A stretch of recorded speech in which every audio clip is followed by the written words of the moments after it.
Good morning বন্ধুরা। তো সবাই কেমন আছো? আমাদের এখানে বেশ ঠান্ডা পড়ে গেছে, আর আমার তো প্রচণ্ড ঠান্ডা লেগে গেছে। বিয়েবাড়ি গেছিলাম, তো সকালবেলা তোমার দাদাভাই মাছটা নিয়ে এসছে।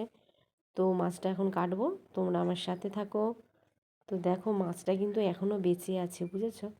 তো আমি বসে পড়েছি মাছ কাটতে, তা তোমাদের একটু দেখাচ্ছি। দেখো, তো এমন কিছু ভালো ভিডিও না, যার ভালো লাগবে দেখবে, আর যার ভালো না লাগবে দেখতে হবে না। তো বিড়ালগুলো চলে এসছে, দেখো আমাদের বাড়িতেই থাকে, যায় না, সব সময় ম্যাও ম্যাও করে কানের ধারে। আর এই মাছের গন্ধ শুকে তো আরও চলে এসছে ওরা।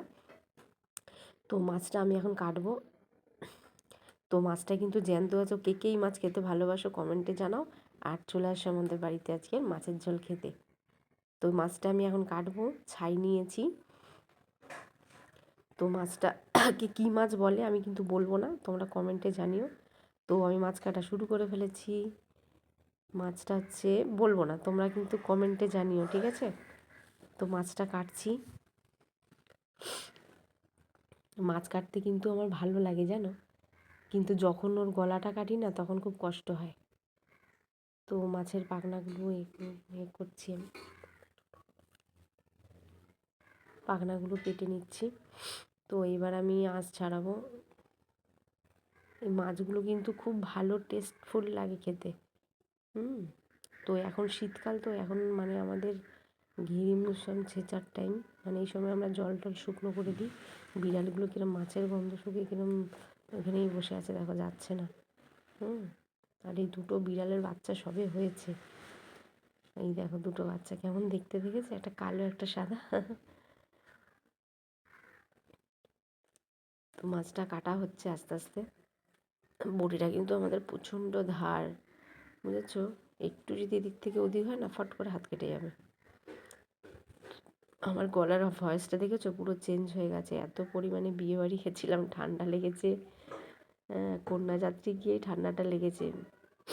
আনখা জায়গায় গেছি তো, প্রচুর পরিমাণে ঠান্ডা লেগেছিলো। কাল রাত্রে লাইভে এসেছিলাম, তো যারা যারা আমার লাইভে এসেছিলো তারা বুঝতেই পেরেছে কী পরিমাণে ঠান্ডা লেগেছে আমার। দেখো ঠান্ডা লাগুক আর যাই হোক, মেয়েদের তো ঘরের কাজ করতেই হবে, বলো, কেউ তার করে দেবে না। তো মাছের মুখটা কেটে ফেললাম। তোমাদের সঙ্গে কত রকম কথা শেয়ার করছি দেখো। মাছটার মুন্ডুটা কাটতে সত্যি কষ্ট হচ্ছিলো, তো কেটে ফেললাম শেষে অবশেষে। নাড়িভুড়িগুলো বের করে ফেলছি। মা, ডিম হয়েছে ভেতরে, দেখো কত সুন্দর। এই মাছের ডিমগুলো না দারুণ লাগে খেতে। তো পিসগুলো করে ফেলি, ফেললেই ডিমগুলো বেরিয়ে যাবে। দেখো এই ডিম বেরিয়ে গেছে অলরেডি। তো এটা যদি 2 কেজি ওজনের হতো তো দেখতে পারতে কতটা ডিম বেরোতো এর। এটা খুব বেশি বড় না, তাই ডিমটাও বেশি হয়নি, বুঝেছো? তো ডিমটা আমার ভালো লাগে। আমার ছেলের তো খুব পছন্দ মাছের ডিম, মেয়েটারও খুব পছন্দ। তো ওদেরকে এটা ভেজে দেবো, ওরা খাবে। তো মাছ আমার কাটা প্রায় শেষ।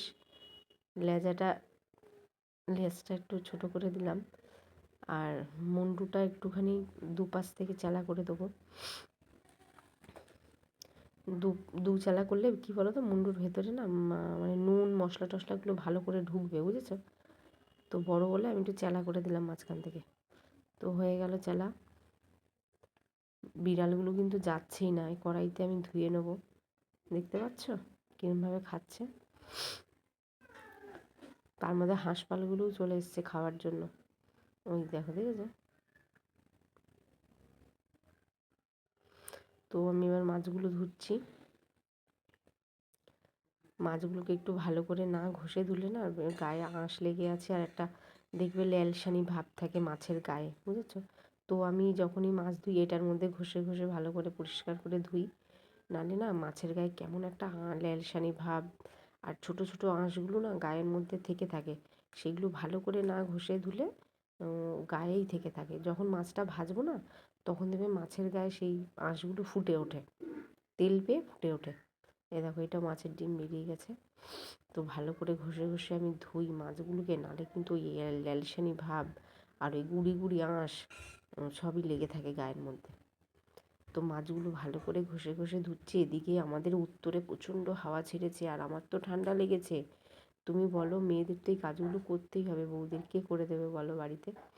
আমাদের যত শরীর খারাপ হোক না কেন, আমাদের এই সংসারের কাজ করতে হবে, তবু কাজ করে জীবনে নাম পাই না।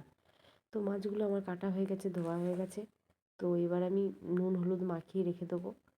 নুন এখনও দিইনি, হলুদটা দিয়ে দিয়েছি, স্বাদ মতো নুন দিয়ে